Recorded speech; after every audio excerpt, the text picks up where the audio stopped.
Hi, I'm Zena Awesome. Hi, I'm Zena Awesome, and this is my husband Vandar Awesome. Today we're going to talk about nutrition and what we do to try to keep his body as healthy as we can to help him fight the cancer the best he can. This focus will be specifically on nutrition. I will do another video about appetite and how to get the calories in. Obviously, with brain cancer, and as I mentioned before, he spent time in the hospital. He is immune compromised with his chemo. We want to keep him as healthy as possible. We want to give him all the tools that his body needs to fight with. So nutrition is very important. And although I've done a lot of research about glioblastoma and any specific diets that might help with glioblastoma, there was some indication that keto might help, but that's been pretty much debunked at this point. So we just focus on what I call good nutrition. The two main premises of our good nutrition is variety and that it's a less processed food. So variety, by variety we mean literally different foods. Nowadays they're learning more about nutrients that they really didn't understand before. There's flavonoids, our bodies are chemical machines. So it actually gets all the way down to the chemical level as to what happens inside our bodies. So even though something may be very similar, it's not exactly the same. So an example of variety that some people might not even think about is when I buy potatoes, I usually don't buy a 5-pound bag of potatoes. I buy a variety of potatoes. I really like the fingerling potatoes that have the purple, the red, and the yellow potatoes in there. But I will buy yellow potatoes or Idaho potatoes or red potatoes.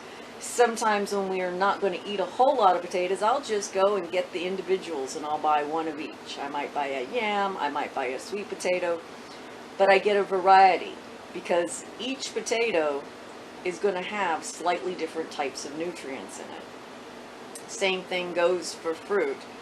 We do stick with pretty much the affordable regular food. He eats a banana every day and usually some type of orange every day, and he really likes grapes, so we do different grapes. And I try to incorporate other fruit as possible, and we try to stick with fresh fruit, but we will do frozen fruit if we need to. But the key is different colors, different things. When I buy vegetables, I buy, obviously carrots are a good thing, the broccoli, the Brussels sprouts. A lot of times when I buy onions, I'll buy the red onions and the yellow onions and the white onions and the sweet onions. I'll get one of each. Onions, they say onions are a great anti-inflammatory, so I add onions to almost everything we cook for their other properties than their calories, because they're supposed to help. The same with garlic. I use a lot of garlic. Spices have been shown that if you just add spices to your food, that they seem to help. And again, you're coming down to the micronutrients, the things we really don't understand. And even with spices, you go for the different colors. One of these is chili and the other is paprika. You throw a little bit in, that helps out. This bean mix, it's a 16 bean mix. It's got split peas in there and a whole bunch of beans, but I can make something with this and know we're getting a variety of different foods that have different colors that are going to have different nutrients.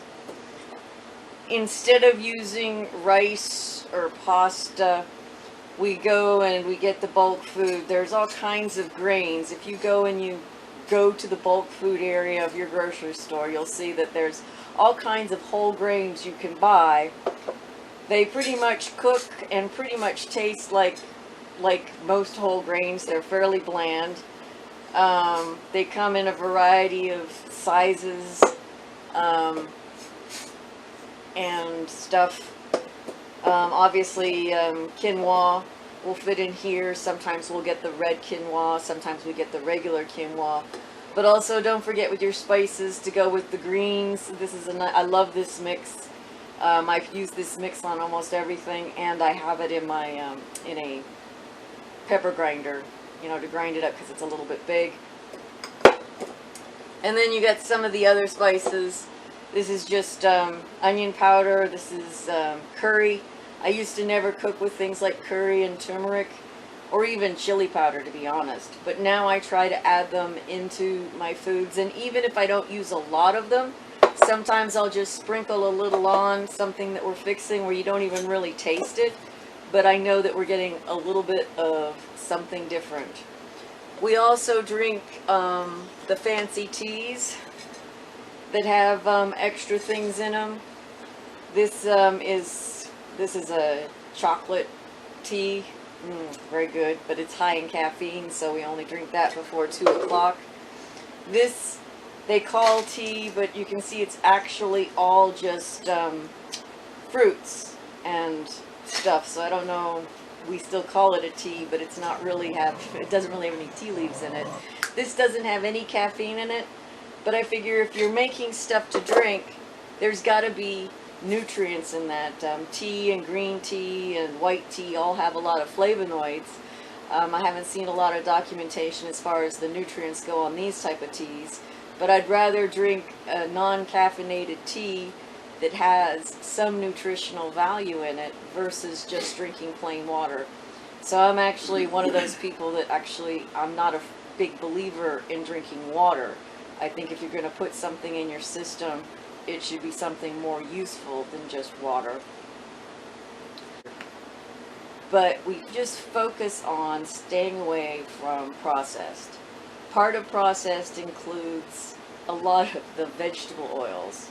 If you're curious about how corn oil and safflower oil and all those things are made, you can Google it and see the videos. It's actually a very chemical intense process.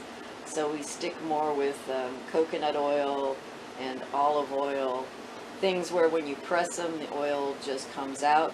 And we've actually gone back to the more natural of using lard, even though lard has gotten a bad name. He doesn't have cholesterol problems at this time. So again, we're going more natural versus more processed. How's the food taste? Good, good.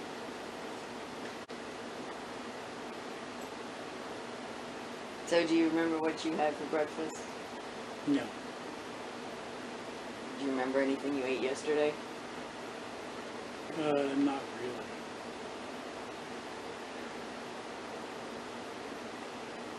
So at least on that side, since he doesn't remember what I feed him, as long as he enjoys it enough to eat it, I'm pretty much set to go on fixing him food. Bean butt, yeah. And yes, it's very important to keep Vandar hydrated, and of course myself hydrated. So I do try to watch how much he's drinking every day. And when we travel, we do carry travel glasses with us so that we have plenty to drink wherever we go. The only problem there is you lose them, drop them, and break them.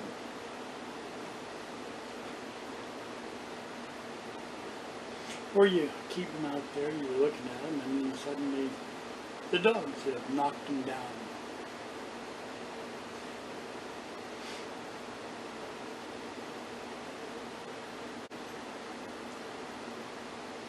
So, like us, leave comments, subscribe, tell us what else you'd like to hear about. Thank you very much.